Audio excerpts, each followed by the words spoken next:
Hola Néstor, bienvenido a la Universidad Nacional del Centro. Hace poco se publicó tu primera novela.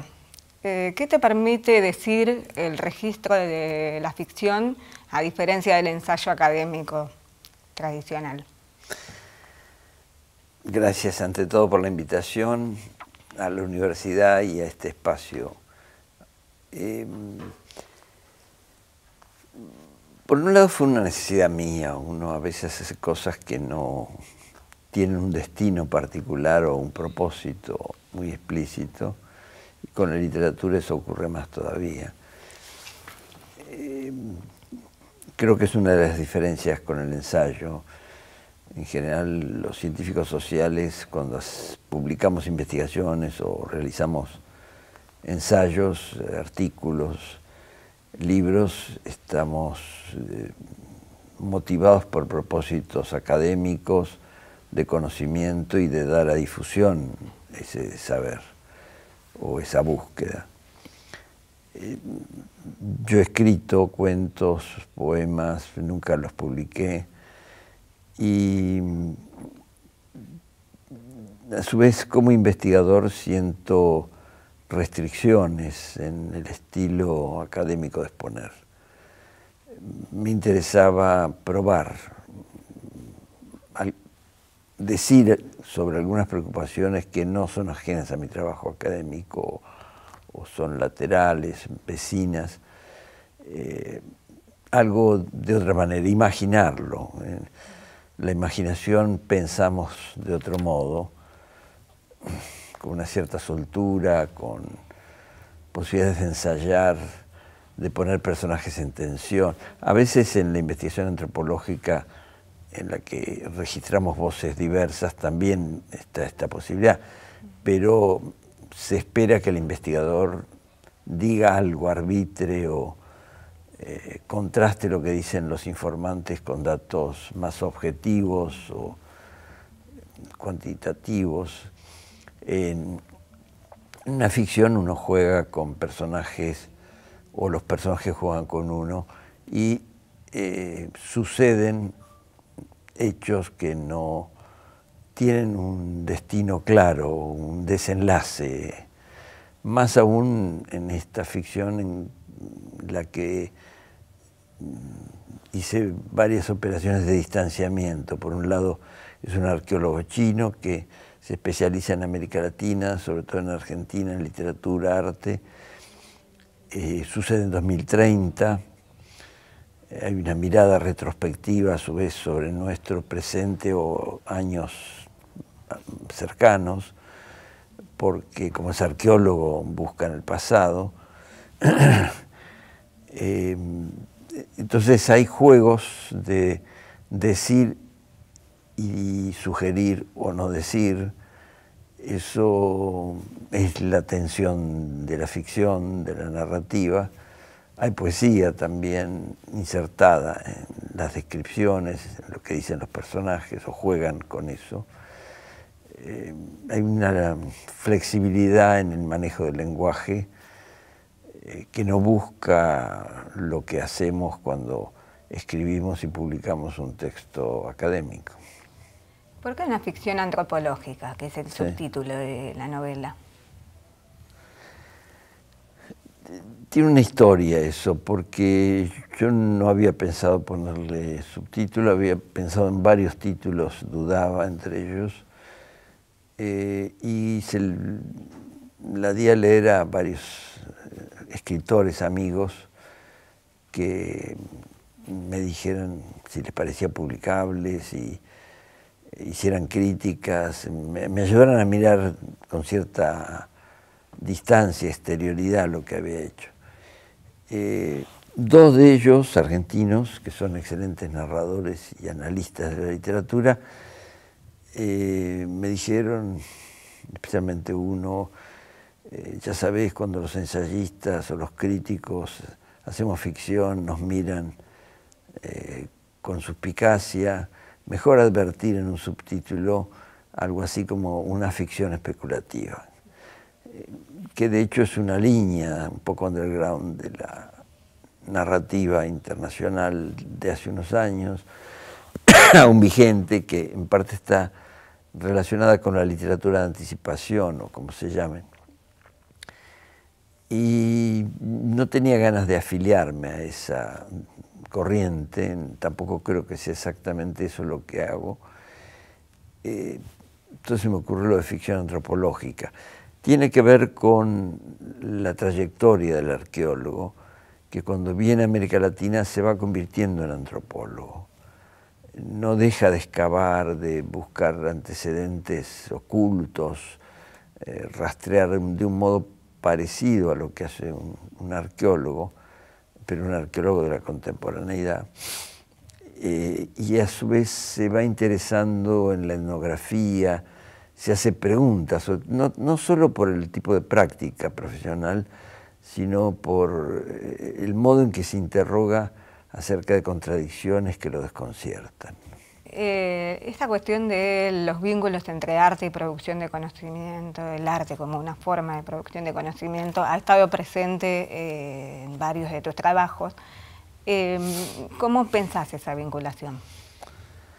La he pensado de varias maneras.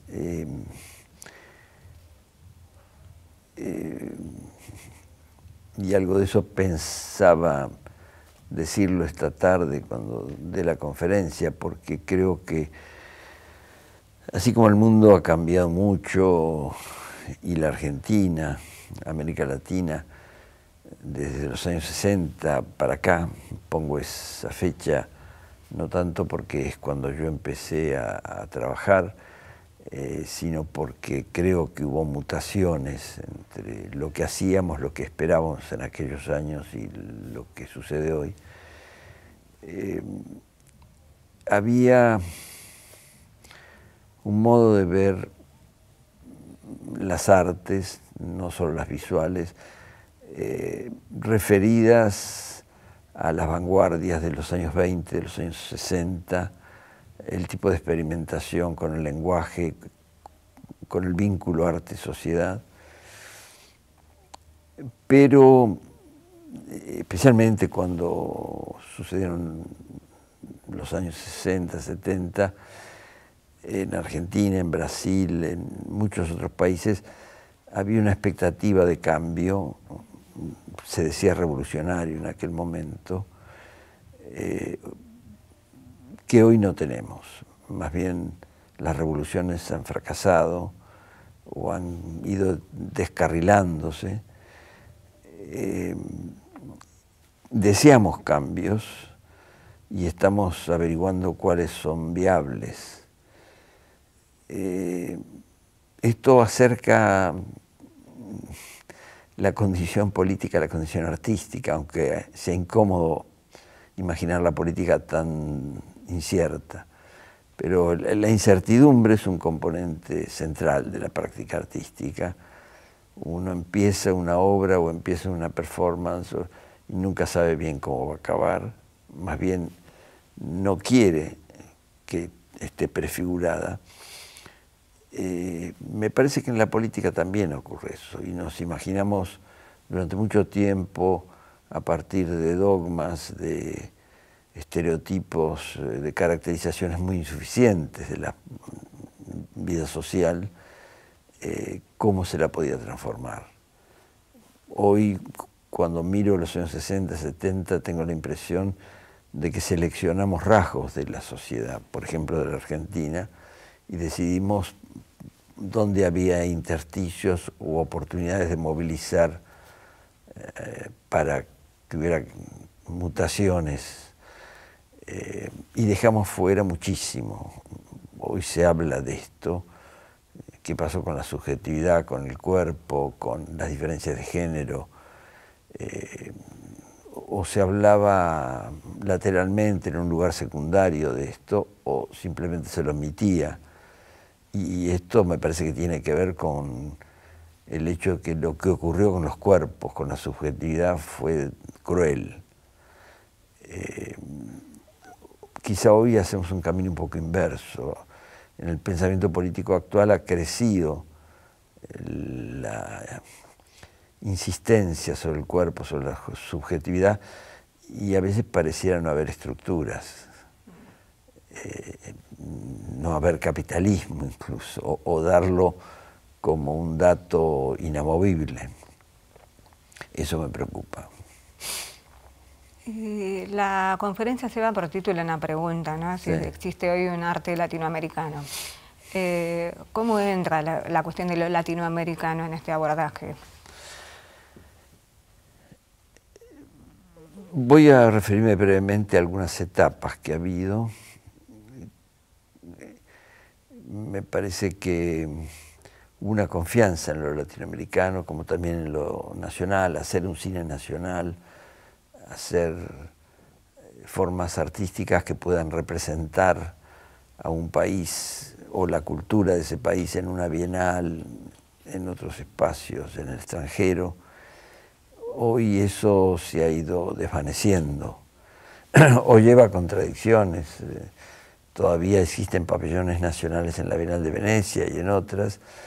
Todavía se dan premios al cine que tienen identidades nacionales, o cuando se obtiene un premio a un director argentino, mexicano, se dice qué triunfo de México, de Argentina, aunque los 3 directores más premiados del cine mexicano vivan en Los Ángeles. Es cine mexicano. Bueno. Ese tipo de interrogantes me parece que tiene que estar hoy en el centro de la pregunta de lo latinoamericano. Más recientemente ha habido otros procesos, como el que se dio en la primera década del siglo XXI, de reafirmación de las posibilidades integradoras de lo latinoamericano. UNASUR quizá fue la forma institucional más evidente de esa búsqueda, que tuvo que ver con el triunfo de proyectos y de líderes llamados progresistas en muchos países de la región. Esa etapa se acabó y estamos viendo cómo se puede recomponer programas, formas de reivindicación de lo social, de lo popular, de lo nacional inclusive, y muy poco de qué podría hacerse como región latinoamericana. Esto afecta a las artes. Voy a hablar un poco de la Bienal Sur como uno de los ejemplos de un proyecto que quiso posicionarse desde un lugar de enunciación latinoamericano. Fue cambiando con el tiempo, ya en la primera Bienal, ahora se está convocando la segunda. Y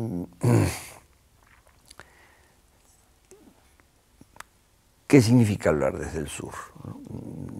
Me parece una posibilidad necesaria, importante, pero no podemos, a partir de los tropiezos que ha tenido, por ejemplo, la Bienal Sur para financiarse, para extenderse,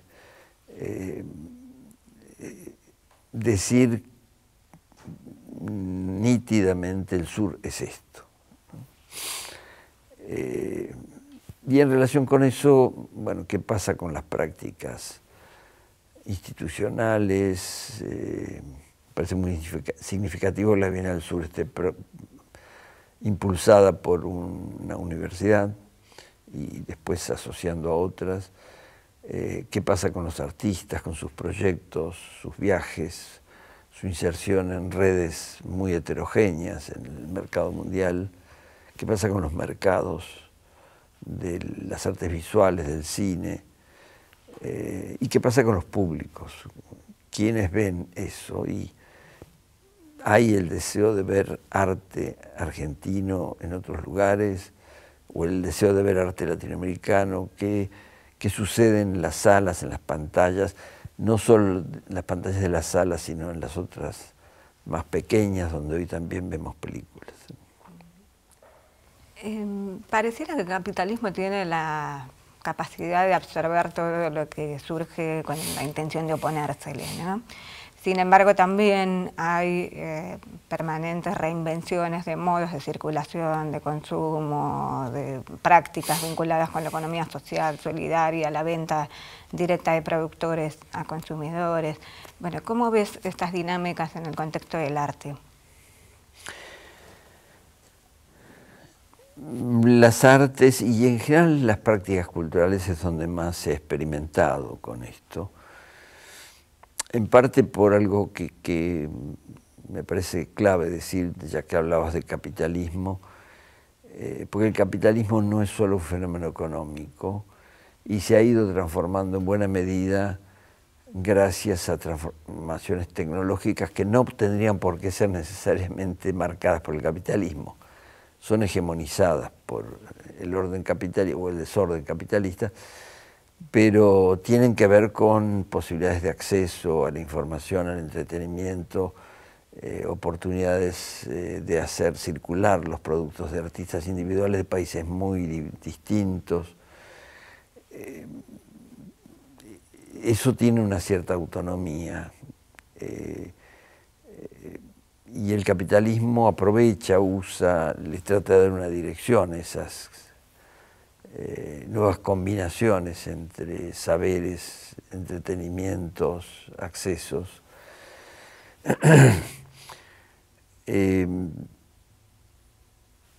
Lo que mal se ha llamado piratería, que muchos preferimos llamar descargas libres o de otros modos más neutrales, es este fenómeno mundial de liberación de contenidos para que circulen muy fluidamente y lleguen a consumidores, usuarios diversos. No prescindo de la noción de piratería, me parece que puede ser aplicable cuando hay mafias que comercializan productos por fuera de la ley, que no pagan impuestos, ni tampoco los derechos de los autores de una película o de un video o de una música. Pero me parece que el fenómeno más interesante, más transformador, no es la piratería, sino la descarga libre o como la llamemos. Esa apertura a una circulación mucho mayor ha modificado las relaciones entre productores y consumidores o usuarios. De ahí que hayan surgido utopías o pretendidas descripciones cargadas de imaginarios como muchedumbres creativas, prosumidores, produsuarios, lo procomún. Hay una reflexión valiosísima en los 10, 15 últimos años en muchos países, entre ellos los hispanohablantes, y lo digo así para incluir a España, no solo los latinoamericanos, muy abierta todavía, no es una reflexión ni un análisis que esté consolidado ni pueda hacerlo porque son procesos que están modificándose. En todo caso, una de las tensiones de las que voy a hablar hoy es la expansión de creatividad, de circulación de contenidos que esto ha facilitado, de accesos libres, múltiples, y a la vez la captura de nuestras participaciones para obtener datos que algoritmos van a procesar y a usar para orientar nuestras decisiones políticas y nuestro consumo.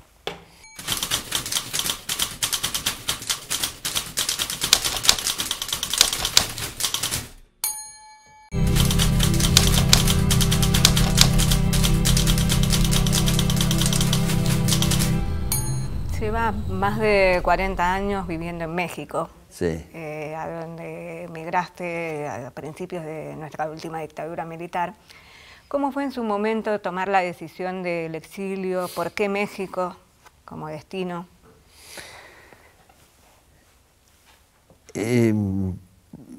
Nos echaron a centenares, miles de las universidades públicas en 74, el 75, antes del golpe militar. En mi caso, estuve entre muchísimos que cesaron, universidades como la de La Plata, la de Buenos Aires, yo estaba en las dos.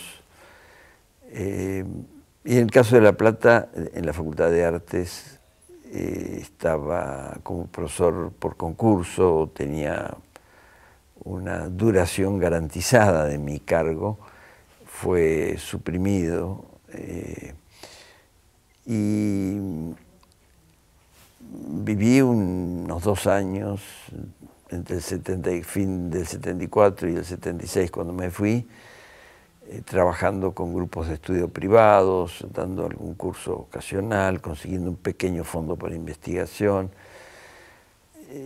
Eso no era lo peor, sino el terror, la cantidad de amigos asesinados, compañeros de la facultad desaparecidos, alumnos que se iban o que los secuestraban. Comencé entonces a explorar conexiones en el extranjero. Las mejores noticias venían de México en cuanto a posibilidades de trabajo. Nunca había visitado México, tenía ideas muy vagas a partir de la literatura y el cine de cómo era el país. Y me lancé. Me fue excelente. Al poco tiempo comencé a encontrar algunos trabajos.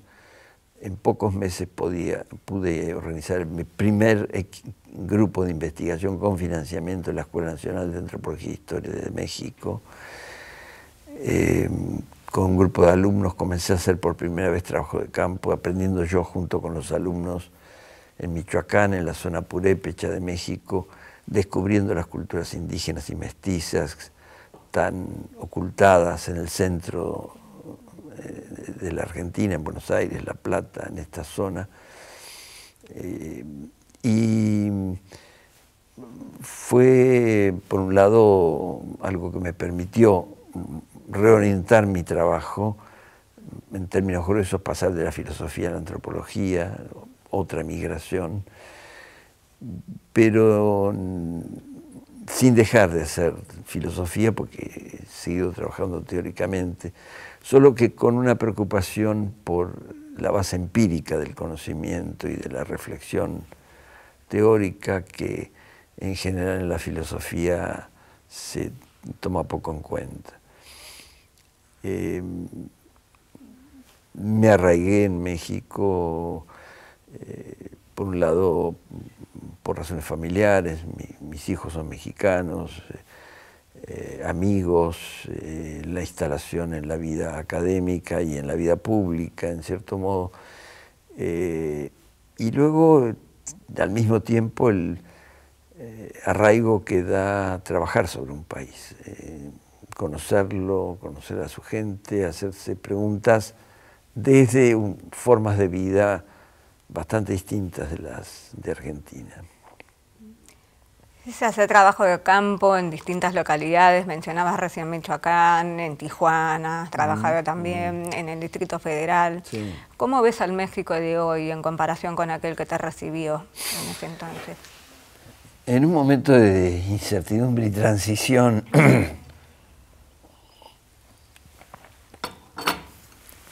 los últimos 12, 15 años han sido trágicos. Hay más de 35.000 desaparecidos por la violencia, por muchas violencias cruzadas, entre las que la violencia política figura, pero principalmente violencia ligada al narcotráfico, al delito, tanto generada por las mafias como por la represión del ejército, la marina, del Estado. Mucho oscurecimiento de lo que sucede, mucha represión y censura a la posibilidad de investigar. De hecho, no se investigue, por eso los 35.000 o 37.000, dicen otros, desaparecidos, o los 150.000 o 200.000 asesinados, las fosas ocultas todavía que exploran los familiares de los desaparecidos, da material insuficiente para saber qué ha pasado. Hay un dolor social inmenso y hay conflictos muy difíciles de resolver porque esos poderes ilegales, tanto de las mafias como de los paraestatales, los paramilitares, los parapoliciales, o las policías y militares que actúan como tales, da un cerramiento a la situación asfixiante. Hay alusiones a este tipo de experiencias que hoy son las de muchos otros países latinoamericanos en la novela Pistas Falsas, precisamente.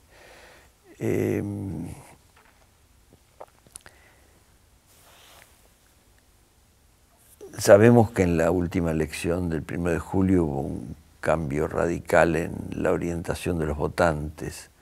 Los tres partidos que han gobernado México en los últimos años y que son corresponsables de este desastre nacional, societal y político, fueron sancionados por el voto. El PRI, el PAN y el PRD, que nació este último Partido de la Revolución Democrática como una alternativa de izquierda, se hundieron en la votación.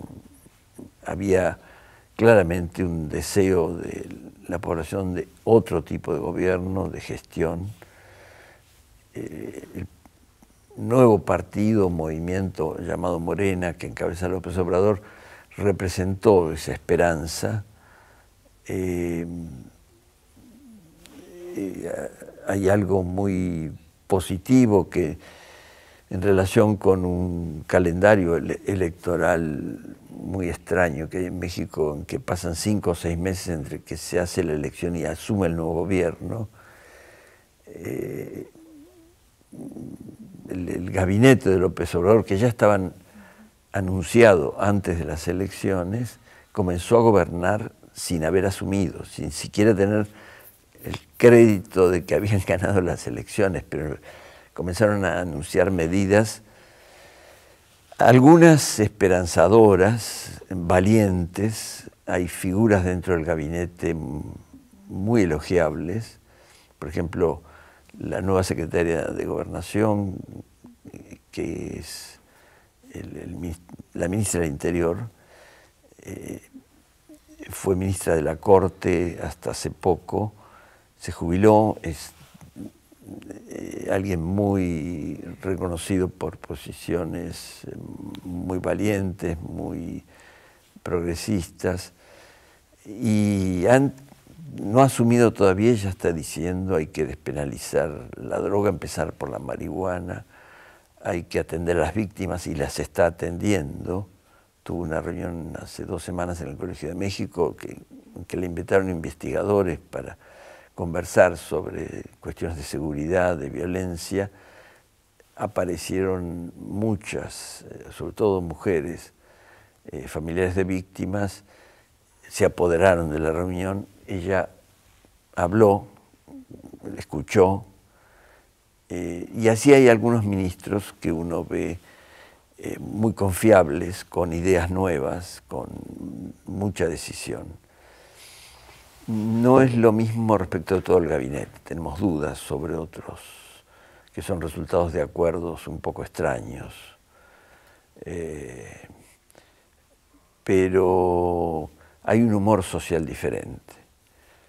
Hay una expectativa que no existía antes del 1 de julio. Entonces,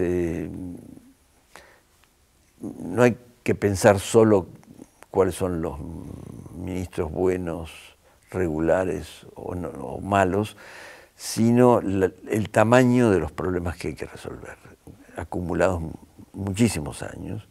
Tienen analogías con los de Argentina, y yo he pensado casi diariamente, si hoy todavía seguimos hablando de los 30.000 desaparecidos en Argentina y hay dolor, duelo, ¿qué va a pasar en México? ¿Por cuánto tiempo? Con un drama de una dimensión aún mayor, en la que el Estado no ha sido ausente.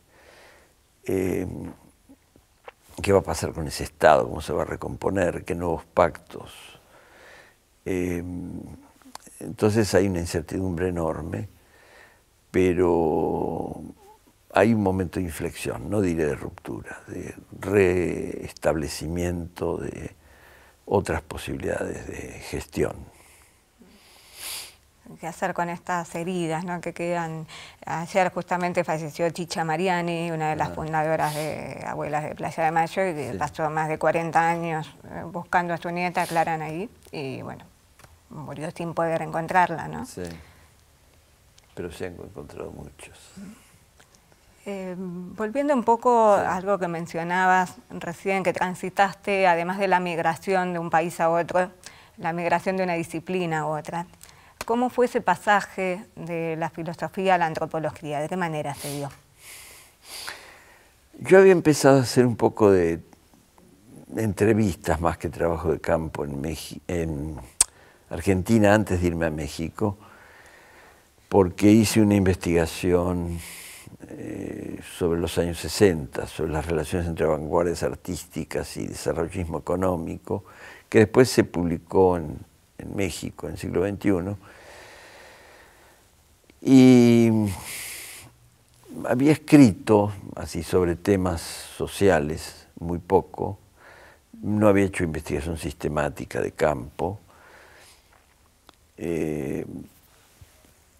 Yo comencé dando clases en la UNAM de epistemología de ciencias sociales y estética, fueron mis primeros 3 años en México, pero al mismo tiempo que daba esas clases en el posgrado de filosofía, comencé a hacer ese trabajo de campo con alumnos de la Escuela Nacional de Antropología e Historia, y eso me fue llevando a una rearticulación entre el trabajo empírico y el trabajo conceptual. De ahí salieron libros como primero Las culturas populares en el capitalismo y después Culturas híbridas, que fue una reconsideración más amplia con muchos otros materiales latinoamericanos, no solo resultado de la experiencia mexicana. Y después el trabajo urbano, lo que mencionabas de Tijuana, de la Ciudad de México, el seguimiento de investigaciones de alumnos a los que yo le dirigía la tesis y que me hacían viajar por todo el país, pasar periodos breves, me dio una apertura de mirada que es muy distinta de la que uno encuentra leyendo libros y tramitando ideas. No pongo una cosa a la otra, ¿no? Simplemente digo que hay un trabajo de reflexión que necesita arraigarse en la experiencia empírica, no solo en los datos, sino en la manera de experimentar los sujetos y las interacciones sociales.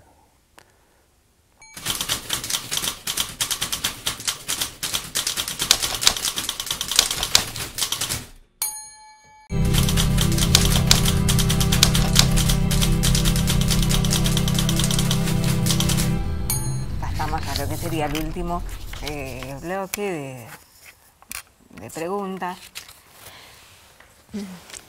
Estamos en el año del centenario de la Reforma Universitaria.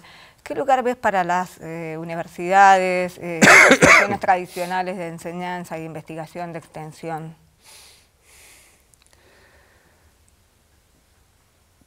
Estoy empezando a asomarme a lo que está pasando en Argentina con motivo del centenario.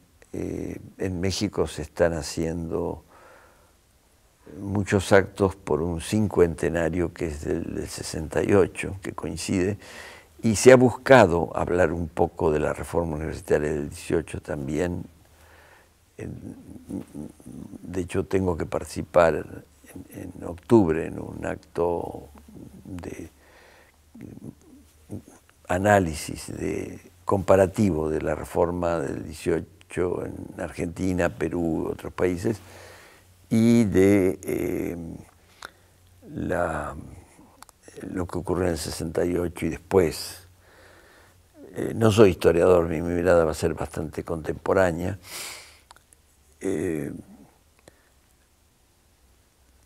Ha habido transformaciones extraordinarias en las universidades latinoamericanas,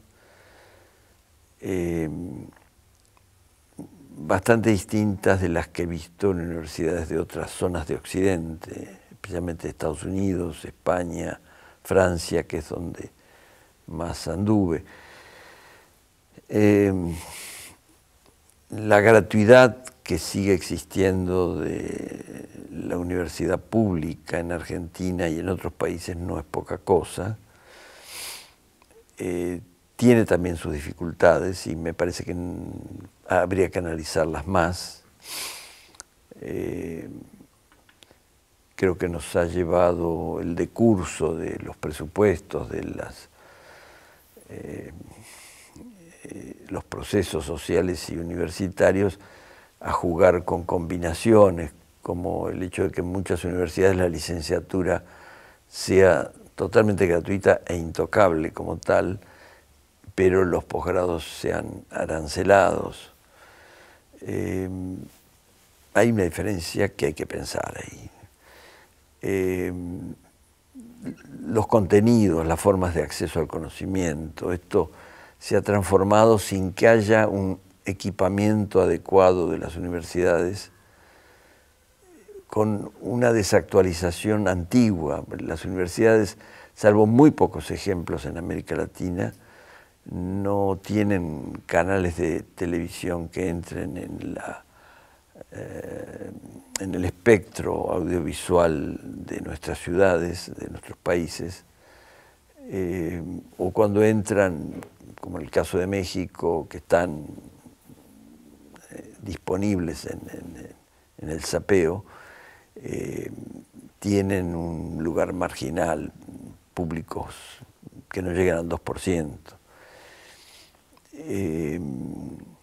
Entonces, ya desde la época de esa etapa de las industrias audiovisuales, de la televisión, el video, estamos rezagados. Hoy hay quienes han dado el salto sin pasar por la televisión y están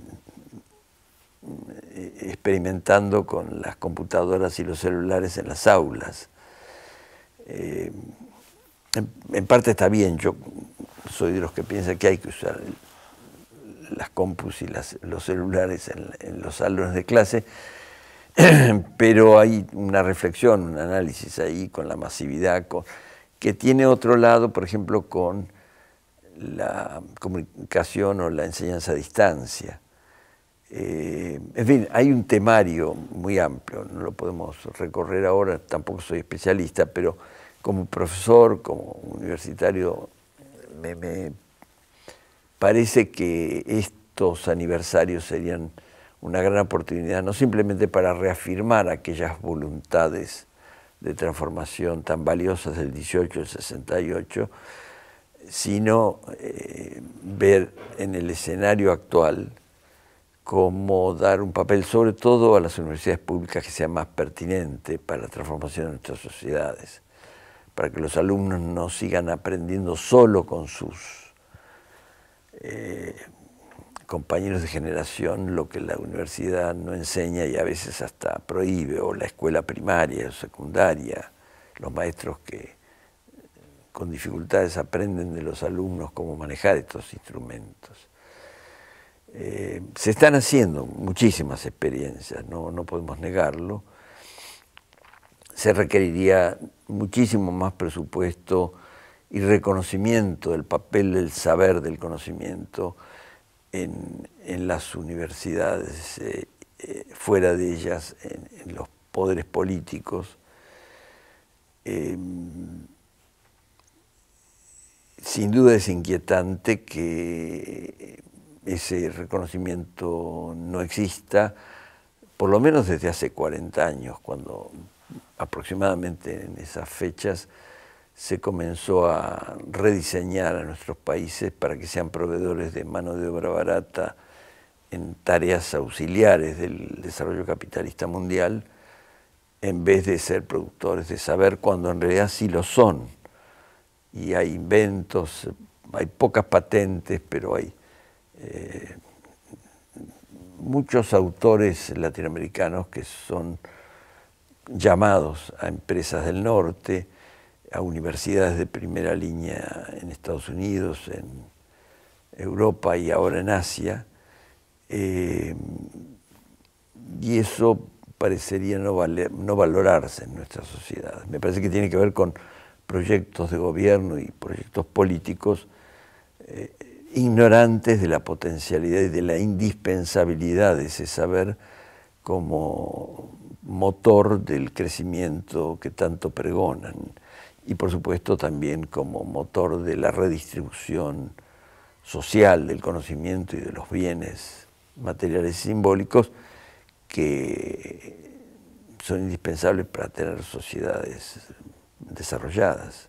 En línea con esto que venís diciendo, ¿no?, frente al poder de las corporaciones, ¿qué lugar le queda a lo público, a las políticas públicas, culturales en particular? En medio de todo eso está el gran lío de qué es lo público a esta altura, ¿no? Cuando, como decíamos hace un rato, los algoritmos nos tragan información y saben más de nosotros y de lo que pasa en la sociedad que con cierto saber.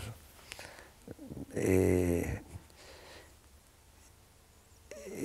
es lo público, qué es lo privado, qué es lo íntimo, todo eso está redefiniéndose. Sí hay que reconstruir, reelaborar la noción de lo público, porque es el lugar de lo común. Es una de las definiciones más sencillas que dan los especialistas en el trabajo sobre la esfera pública. Necesitamos aprender formas de convivencia, de solidaridad, de cooperación adecuadas a un mundo digital, a un mundo tecnologizado, con interdependencia intercultural mundial, pero que implica también no simplemente estar interconectados, sino con sentido. ¿Con qué sentido, no?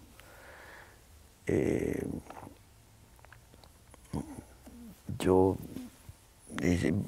me impresioné al releer hace poco en esta discusión sobre los algoritmos y la ciudadanía y la desciudadanización, temas que estoy trabajando en ciencias sociales como investigador actualmente, volver a leer una discusión de la época de auge del estructuralismo de los años 60 entre Lévi-Strauss y Paul Ricoeur. Y tiene un valor de antecedente, porque el estructuralismo quiso definir estructuras que lo contenían todo, y de manera que si uno entendía cómo funcionaba la estructura, podía prever comportamientos y saber cómo todo estaba articulado. Fue un paso adelante respecto de las concepciones de causa-efecto más unilineales, más simples.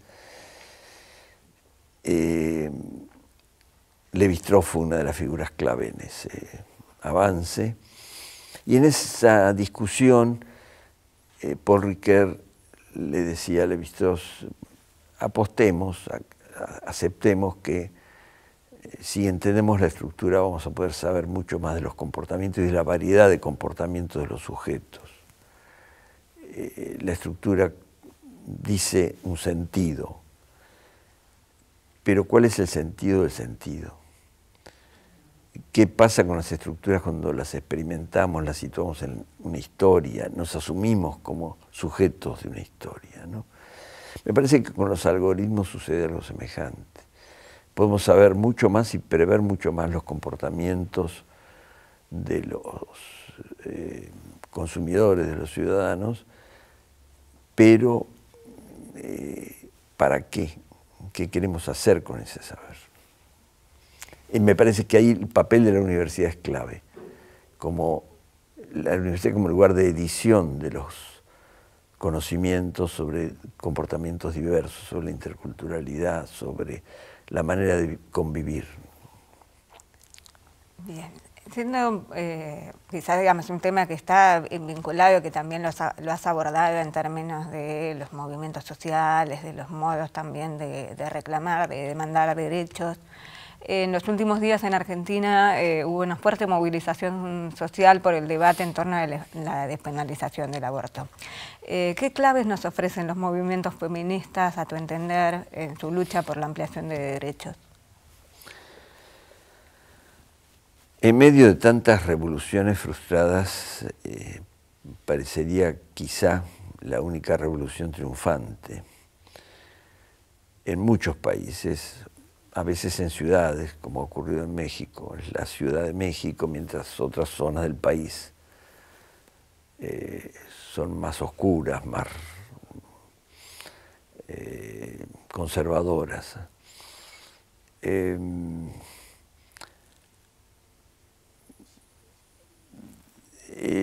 La despenalización del aborto, otras formas de matrimonio, ciertos derechos básicos de género que se van consiguiendo y que parecería que es cuestión de tiempo que se extiendan mucho más, son avances enormes. Sin embargo, hay zonas todavía por reivindicar. ¿Cómo se relacionan estas reivindicaciones parciales de las mujeres o de género, de las étnicas, las de los indígenas, los afrodescendientes, y así las de los consumidores, las de los usuarios de Internet, en una discusión más de conjunto sobre qué va a pasar con el capitalismo? Eso todavía lo estamos por hacer. Y me parece que mientras no interconectemos esas batallas, quedan rengas, porque las mujeres consiguen muchos más derechos, o están en proceso de conseguirlos. Me parece inevitable por la fuerza del proceso, por una cierta racionalidad histórica que uno ve moviéndose en una cierta dirección. Pero ¿qué va a pasar dentro de 15, 20 años cuando haya ya despenalización del aborto, cuando haya los matrimonios gay estén mucho más reconocidos, con las diferencias de salario entre mujeres y hombres en el trabajo? Se van a ver acabado. Me parece que ese es otro proceso que está interconectado con el anterior, pero requiere verlo como una crítica más radical al conjunto del proceso sociocultural y económico del capitalismo. Bueno, nos quedamos entonces con esta pregunta, con esta reflexión. Como cierre, Néstor, muchísimas gracias por haber estado aquí con nosotros, hoy día aquí en la Universidad del Centro. Gracias a vos, a la universidad, y con la confianza y las ganas de que todavía podamos hacer mucho más desde las universidades.